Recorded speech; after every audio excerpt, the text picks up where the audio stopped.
आने में बहुत देर कर दी महाराज।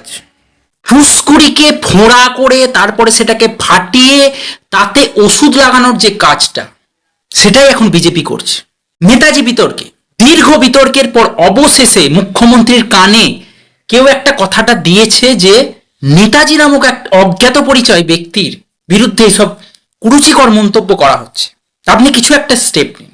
অপমানজনক মিথ্যা অপপ্রচার করার দুঃসাহস দেখিয়েছেন, তাদের বিরুদ্ধে সরকারি ব্যবস্থা নিক আজকে এবং নির্দিষ্ট ধারাতে গ্রেপ্তারিয়া শুরু করার জন্য পুলিশকে নির্দেশ দেওয়া হচ্ছে। তিনি এখন দয়া করে বলেছেন যে মুখ্যমন্ত্রী শুভেন্দু অধিকারী জানেন আপনি দয়ার সাগর, করুণার সাগর, ভক্তবৎসল, তাই তিনি আদেশ দিয়েছেন যে যারা যারা এরকম মন্তব্য করেছে ক্ষমা চেয়ে কিন্তু পার পাওয়া যাবে না, তাদের জেলের মধ্যে ঢোকাতে হবে নির্দেশ দিয়েছেন। তাহলে কি শ্রমিকবাবু অ্যারেস্ট হচ্ছেন?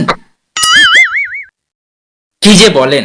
অনন্ত মহারাজ আর তার সঙ্গপাঙ্গরা, মেনলি ওই রাজবংশী কমিউনিটি কিছু লোক, আপনাদের কি মনে হয় মুখ্যমন্ত্রী কি শুধু লিপ সার্ভিস করলেন, জাস্ট আই ওয়াশ করছেন, নাকি সত্যিই অ্যাকশন নেবেন এবং এই বিতর্কের অবসান ঘটাবেন?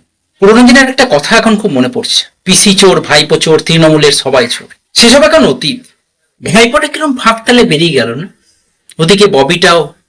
কাউকে আর জেল খাটতে বা ডিম খেতে হলো কপাল, এর জন্য দরকার চওড়া কপাল।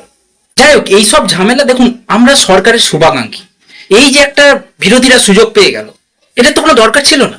আজকে যদি প্রথমেই মুখ্যমন্ত্রী এর বিরুদ্ধে কথা বলতেন, অ্যাকশন নিতেন, তাহলে এই জিনিসটা এতটা বাড়তো না। দীর্ঘদিন ধরে এই অসভ্যতাম, এই নোংরাম, এই লজ্জাস্কর ব্যাপারটা আমাদেরকে দেখতে হতো না বা শুনতে হতো না। ওনারা ভেবেছিলেন যে নিজস্ব বক্তব্য বলে যদি পার পাওয়া যায়, কিন্তু তারপরে যখন দেখছেন না জল মাথার উপর দিয়ে যাচ্ছে, তখন ওনার টনক নড়েছে।